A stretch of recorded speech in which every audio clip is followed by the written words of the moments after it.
the great success of what we're going to be doing together. Very special. Very small signature. That one got big.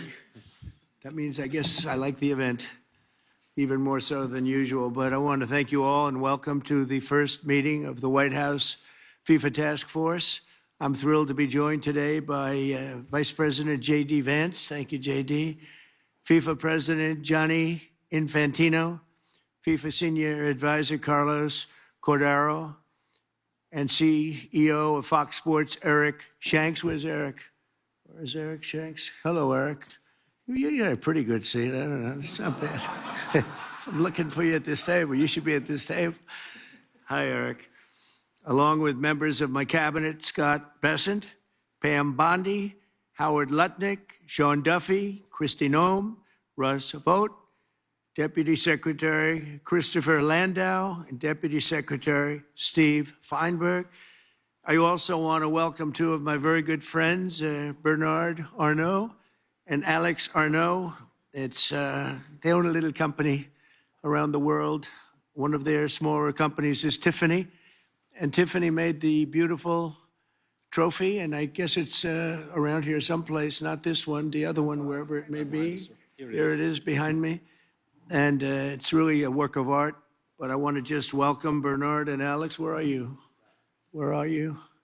Okay, good. They have no lack of cash. I know that. They're great, and they're great people. We've been friends for a long time. Thank you very much for being here. It's a great honor to have you both. We're also joined by Senators Shelley Moore Capito and Todd Young. Where are they? Where are they? Hi, Shelley. How are you? Hi, Todd. How you doing? You're getting younger looking, Todd, I'll tell you. He's pretty young to start off with, right? Oh, you too. She said, what about me? What are you two? Even more so, Todd, right? That's very cute.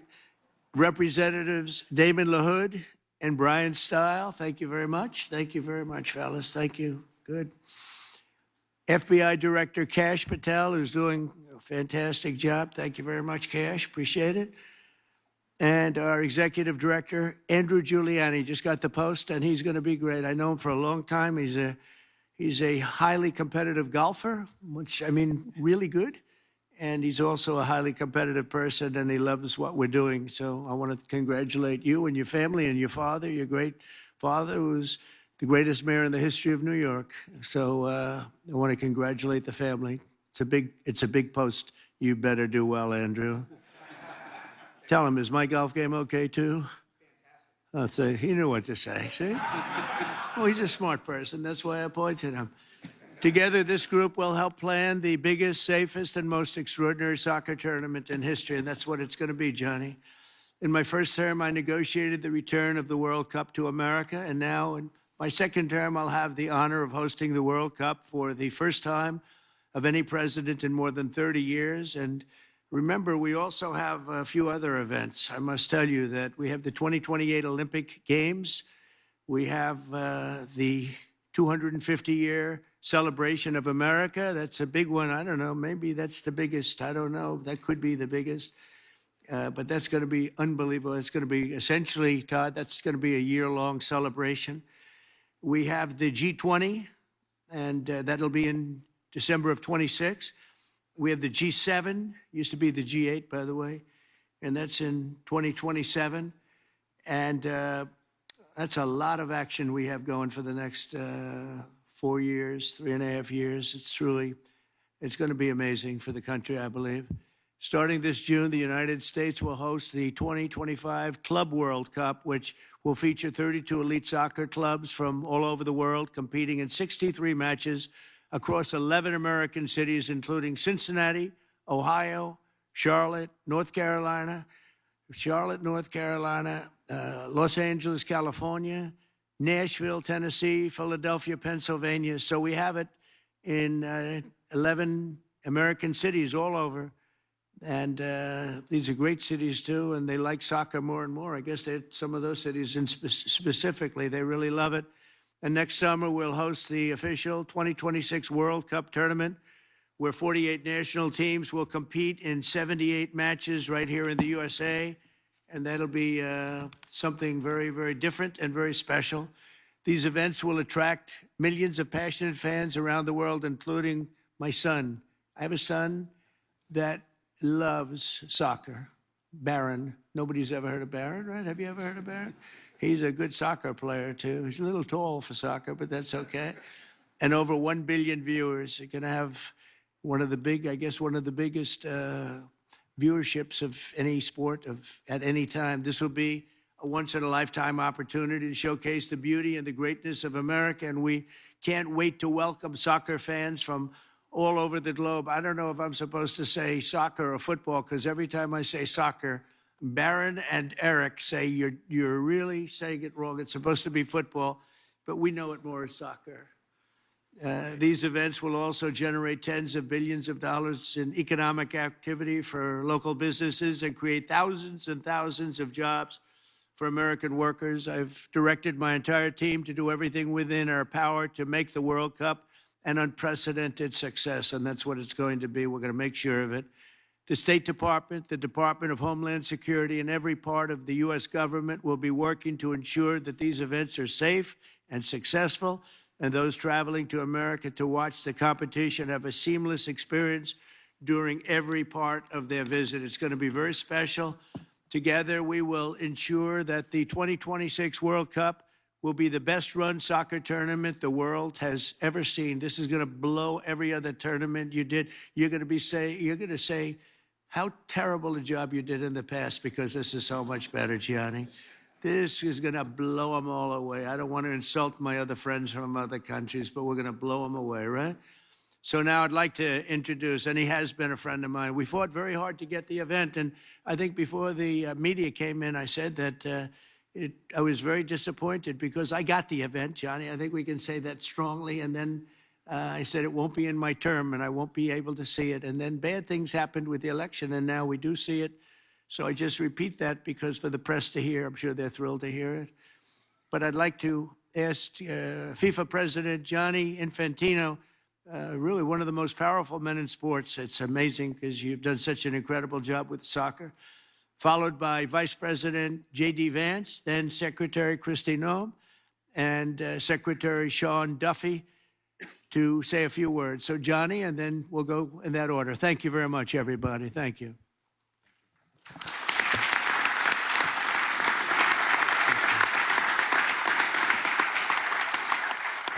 Well, thank you. Thank you very much, Mr.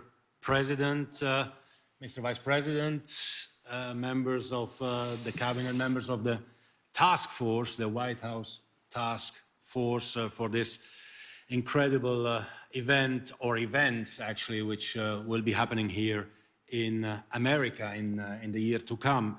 We were actually, Mr. President, so happy that the World Cup 2026 will take place in the United States, in Canada and in Mexico, that we thought we'll actually bring another World Cup as well here. So you get 2 World Cups in the next year, the new FIFA Club World Cup. This is the trophy of the new FIFA Club World Cup. Did you notice the way he said that? In the United States, Canada, Mexico. That's the way it's supposed to be. I had to interrupt. I'm sorry. Go ahead. No, well, 78 games will take place of the World Cup in the United States out of the 104 games. But the Club World Cup this year is a new competition, will take place in the United States, in 11 cities of the United States. It's new. It will make history in 250 years when they will celebrate the 250 years anniversary of the FIFA Club World Cup. Well, they will speak about this meeting. They will speak about the United States of America because it is a big event. The 32 best club teams in the world, with players from over 90 different countries, will come here for the first time in history to compete, and we will see who is the real world champion in club football. And this happens before the World Cup, of course, next year. So in 40 days, a bit less than 40 days, on the 14th of June in Miami, we will open the FIFA Club World Cup. Opening game, the final on the 13th of July in New York, New Jersey, and in between 63 top games of the best players, of the best clubs in the world who want to win this trophy here crafted by Tiffany. I'm thanking as well the Arnaud family for being here. They are in soccer as well now in Paris. They've just been promoted to the top division. So congratulations for that. Actually, Mr. President, soccer or football, maybe we can clarify that here. I'll do whatever you Let me give it a try, if I may. So we, basically, everyone outside of this beautiful country, we call football a game we play with our feet. Right. That's why we call it football. Makes sense. Makes sense. It makes a lot of sense. You, in this beautiful country, you call football a game you play with your hands, right? So I don't know who's right, but the important, Mr. President, whether we call it soccer or football, is that we have fun, that we enjoy, and that's what FIFA is about. FIFA is, I say this as well to all the media present, because everyone else knows it, FIFA is an official provider of happiness to humanity. And in the next year, we are providing happiness to humanity from the United States of America. And that's why we are happy to be here. So we have the Club World Cup this year. We have the World Cup next year, United States, Canada, and Mexico. Of course, 104 games, Mr. President, 104 Super Bowls in 1 month. We'll have 6 billion viewers. The final alone will attract between 2 and 3 billion viewers. This is, I don't know, 15, 20 times more than the Super Bowl. The entire world will focus on the United States of America. And America welcomes the world. I'm very happy to say that, Mr. President, because I know you. I've had meetings with several members of your cabinet as well. You have established this task force. America will welcome the world, everyone who wants to come here to enjoy, to have fun, to celebrate the game, will be able to do that in the host cities, in the 11 cities all over the country, in all these fan festivals that we will create. We have 10 million tickets for sale, so anyone who doesn't yet have a ticket, go on FIFA.com/tickets. 10 million tickets, 3.5 million for the Club World Cup, 6.5 million for the World Cup. And how do we measure success, Mr. President? Well, in many ways, of course. Full stadiums is one of that. The economic impact is another one of that. Dear Secretary, these 2 World Cups will bring almost 50 billion in economic output to the United States of America. They will create almost 300,000 jobs in America. For the celebration of 2 World Cups, which will bring the world to the United States, a few million fans will come, a few billion will watch it from home, but everyone will be happy and everyone will be celebrating how the United States of America will put up the best events ever that the world has seen. Not just sport events, but the best events. We are here for that. We are here to work for that.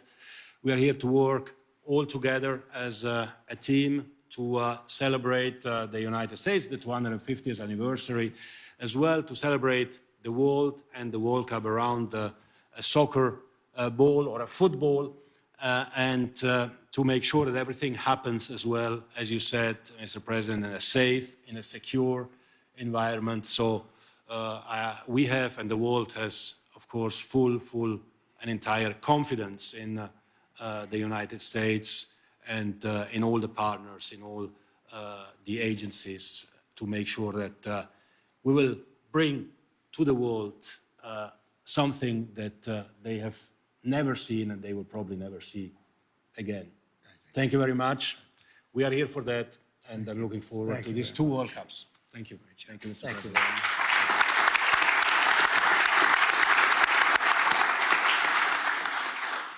Well, thank you, Mr. President, and thanks to this incredible group that we've assembled. I'm proud to be the vice chair of this for a couple of reasons. First of all, the last time the president had me around a national or international sports trophy was the college football playoff national championship, and I almost broke it.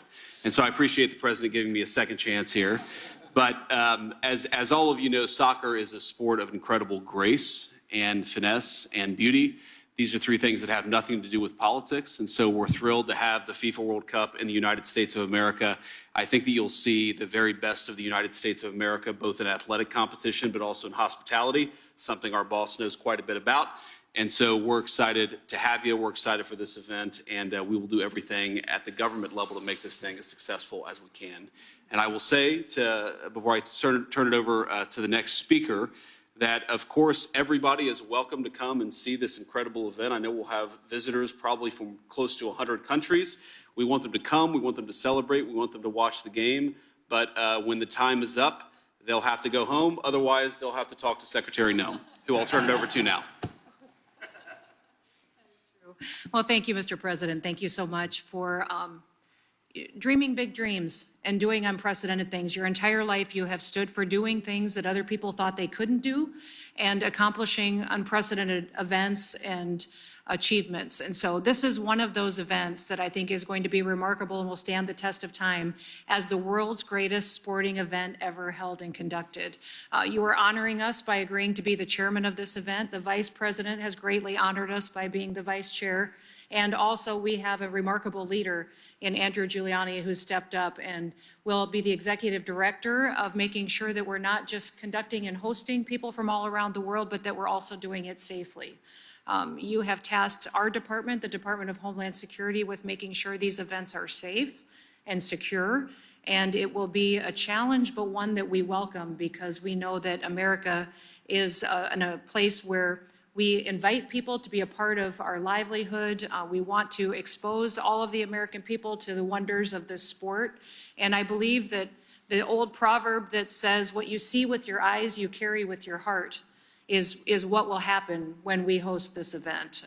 Carlos has agreed to step up and be a senior advisor as well to the task force, and his knowledge and expertise has been incredibly valuable in all of the meetings and organizational efforts that we've already put forward. So, sir, you know, as all of us do that have participated in sports, that there's something that happens when you're involved in competition. You spend time with people, you relax, you are out there enjoying success, but also recognizing failures and challenges and overcoming them. There's a bonding that happens among people, and I believe that's what you are doing, is creating an opportunity for the world to become a friendlier place. We will welcome over 2 million visitors that will come here from other countries. We will have 10 million different tickets. 22 million people will interact with these activities.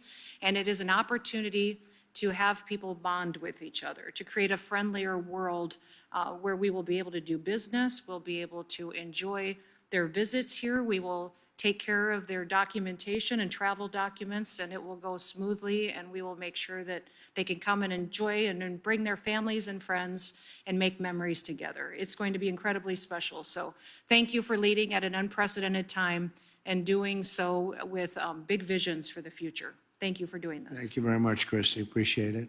Sean? Thank you, Mr. President.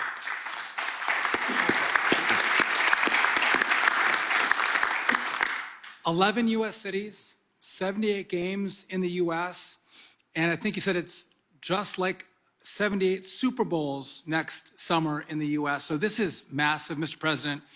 Thank you for putting together the task force. You know that great events don't happen unless you have great planning, and starting well over a year in advance, putting your team together to make sure this event goes off without a hitch. I thank you for that. As part of the DOT, again, we're going to move a lot of people around the country. A lot of American spectators, but a lot of foreign spectators are going to come into the country, and security and safety is key. We're going to work with Homeland and Christie to make sure we secure our airspace around these events. We're moving people from city to city and from hotels to the fan festivals, to the stadiums, making sure we have enough transportation, whether it's trains and buses in the cities that host this great event. We're working through that, as well as making sure our airlines and our airports are ready to facilitate the travel throughout the country. And so this is everyone working together. What I think is great, Mr. President, I have to imagine this was part of the plan. You're like, let's bring in the World Cup in the year of America's 250th birthday. So not only is America going to celebrate our 250th, we're going to bring in millions of people to celebrate with us. I know State and Homeland and DOT and all of us are going to work together to make sure it is seamless travel. We want everyone to come to America. We want everyone to spend a lot of money in America.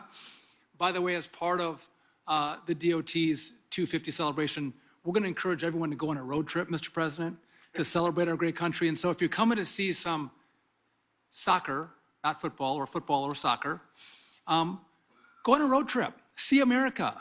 Don't overstay your visa. Don't stay too long. But when you come, actually see this great country that we're going to celebrate over the course of the next year. And again, we welcome everyone.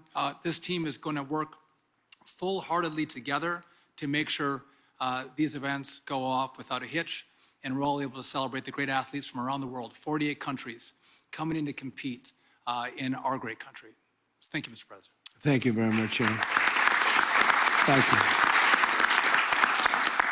Would you have any questions of these great people or anybody around the table, please? Yeah, please go ahead. You hosted the Prime Minister of Canada. Oh, I got a mic. Mr. President, you hosted the Prime Minister of Canada here today, and with him and with also the President of Mexico, there's been some recent tensions between them and the United States. Are you worried about any problems with that joint partnership as co-hosts of the World Cup next year? No, I don't see any tension either. We get along very well with both. They just got to pay a little more money, you know. They're just they're getting away with things that they shouldn't be, and they understand. We had a great meeting today, actually, with the new Prime Minister, who's a terrific guy, and we had a very long session with JD and Marco and everybody, and it went very well. No, we had a very great meeting, and no tension. We want to do what's right for our respective peoples, and that's what's going to happen. And also with Mexico, I think the relationship is really very good with the president of Mexico, as you know, you probably heard. And we're going to have a very good relationship with regard to FIFA. I have no doubt about it. Johnny would know better than anybody, but you understand. I mean, I think the relationship is very good. Thank you very much. Question? Yeah, please. Will be the level of interaction, cooperation with Canada and Mexico as it relates to next year's World Cup? Are you already talking to them? Yeah, we are. It's total, complete. We talked about it even today at our meeting with Canada, and the level is total. It's going to be perfect. Going to be beautiful. They're very excited about it. Yeah, please.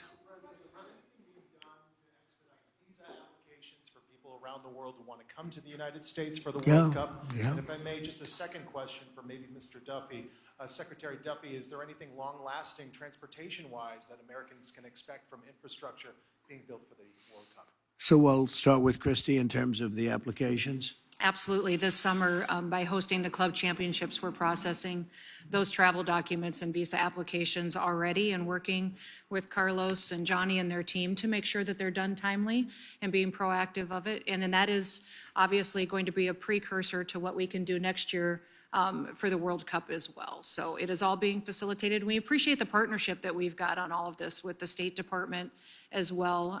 And I know we've got the Attorney General and Cash at the FBI too, interested in being all hands on deck to make sure this goes smoothly. Thank you. Sean? Yeah, so basically these are going to be short-term needs. So we're going to have to bring in, buses and additional forms of transportation. Miami doesn't have the capacity with their transit system to carry all of the people who are going to go from hotels and restaurants to stadiums and the fan centers. So we're going to have to manage those assets, bring them in from around the country to move people, but they won't be needed there long-term. So again, I don't foresee, long-term changes. This is a short-term push of folks coming in to see great soccer matches, and then they'll go home. Okay. Yeah, please. Question about your thoughts on Madison Square Garden. The Transportation Department recently took over the refurbishment of Penn Station, and I was wondering if you have an opinion on the proposal to move Madison Square Garden to allow for a more classical train station to be built above. To move it? To move it, yes. I don't know, that was thought of years. Jim Dolan's going to have something to say about that, and I've not heard of any recent plans. They tried to do that for years. They've tried to move it, but I think Jim probably likes his location sitting on top of all the trains. I can't blame him necessarily. There's not too much of a move. They are going to do something with Penn Station. We'll be involved in that. We'll work with the governor, and we'll be involved with that very much. Okay? Thank you. Yeah, please, go ahead. Have asked for more than $600 million in federal funding for security. Do you support that? And perhaps Secretary Noem can weigh in. On security? Yeah. Yeah, I support really whatever that takes. And any money that's spent will make up many-fold in terms of all of the economic development. These events, especially what we're talking, and you have FIFA and then you have the Olympics. And these events, if properly done, make a tremendous amount of money and prestige. I think it's a great allure and prestige for our country and for the cities where they are. It's going to be amazing, yeah, but we won't hold back at all on security, most importantly. Okay, thank you. Yeah, please. First question, is there any reason you haven't referred to Mark Carney as governor as you did with Trudeau? And the second question, you said earlier that you don't have to sign any trade deals, of course. Is there any country you expect to sign a trade deal with this week, as Secretary Bessent has indicated? Well, we're looking at a lot of them. We're talking to a lot of them right now. I think I don't want to bore people with that, but I gave a very long definition this morning in the Oval Office. We're in very, very good shape. This country's never been in better shape, and we're doing great. We were being ripped off by every country in the world virtually, and now we're not being ripped off anymore. It's very simple, very, very simple. As far as calling him Governor Carney, no, I haven't done that yet, and maybe I won't. I did have a lot of fun with Trudeau. But I think this is a big step up. It's a good step up for Canada. I watched very closely. I thought he did really terrifically in the debates. I like him. You know, he's a nice man. We get along very well. We had a great meeting today. Really good. I think the relationship's going to be very strong. Thank you. Yes. Russia is banned from playing the next World Cup. What's your position on this? Say it again. Russia has been banned from playing the next World Cup. What's your position on this? I didn't know that. Is that right? Yeah. Do you want to explain That is right. They are banned for the time being, yeah, Okay. from playing. But we hope that He's the boss. I'm not the boss on that. I have nothing to do we hope with it. that something happens and peace will happen, and then It's Russia possible. can be readmitted. So that's what we hope. Possible. Hey, that could be a good incentive, right? We want to get them to stop. We want them to stop. We want the 5,000 young people a week are being killed. It's not even believable. The Russian soldiers and the Ukrainian soldiers mostly. Also people in towns every 2 weeks. Horrible things going on over there. So we're gonna get that war stopped. Okay. When you were talking about all of the events that will be happening here in the U.S. over the next few years, you mentioned the G7 and you said it used to be called the G8. Yeah. As the host country, you can actually invite Russia to the G7 plus one. What's your thinking on that right now, Mr. Well, President? Russia used to be a member of what was called then the G8. And I don't think I was really in politics at that point, but I know that President Obama didn't like it. And they voted Russia out. And I say if they didn't vote Russia out, which I thought was a very foolish decision because it's a group of people sitting around a table. I've done it many times with them, and you get to know them. And I say that if it was the G8, if Russia were in it, I think you probably wouldn't have this ridiculous, deadly war going on right now. I thought it was a very bad decision. It was headed by Trudeau, by the way, and Obama. They were the ones that really fought hard to get Russia out. I think if Russia were in, you wouldn't be, they threw them out. And because of that, maybe millions of people are dying. Millions, millions. The numbers are far greater than you think, but millions of people are dying. If he was sitting around a table with other people, 7 people, hammering him and saying, let's not do this, I think you wouldn't probably have had the problems that you've had. To get Russia back into this group? No, I think it's not good timing now. No, right now it's we missed that gate, didn't we? Huh? We missed that gate with another great decision by some people that shouldn't have been making decisions. Yes, go ahead. Mr. President, should people who have taken part in, for example, pro-Palestinian protests across the world be concerned about being able to join the World Cup and watching here in the U.S.? Well, I don't know what you mean by that, but people that have taken part in protests. I think people are allowed to protest. You have to do it in a reasonable manner, not necessarily friendly, but reasonable. Otherwise, Pam will come after you, and you're going to have a big problem. You're going to have a big problem, right, Pam? She's doing a good job, too. Well, my whole team here is doing a fantastic job. We're very proud of them. So, yeah, you have a right to protest. Yeah, thank you. Go ahead. Yeah. Do you support Israel's plan to conquer Gaza if Hamas doesn't agree to a deal during your visit to the Middle East? These are very strange questions, aren't they? I never like when they read them off a machine. I don't know. Who's sending the question to you? And let's not talk about that now. We're talking about the World Cup. Go ahead. What else? Anything else? I think we're pretty well set. I want to thank everybody, and we're going to make this tremendously successful. And you can see Johnny's a very enthusiastic man. He's got great enthusiasm, and that's one of the reasons that you've had such success over the last number of years that you've been there. Amazing. He's like somebody that just woke up on Christmas morning as a young child and saw those toys under the tree. And that enthusiasm really plays very well, I have to say. And you've done a fantastic job as the head. And we're gonna do what we have to do. And thank you very much. Thank you, everybody, very much. Appreciate it.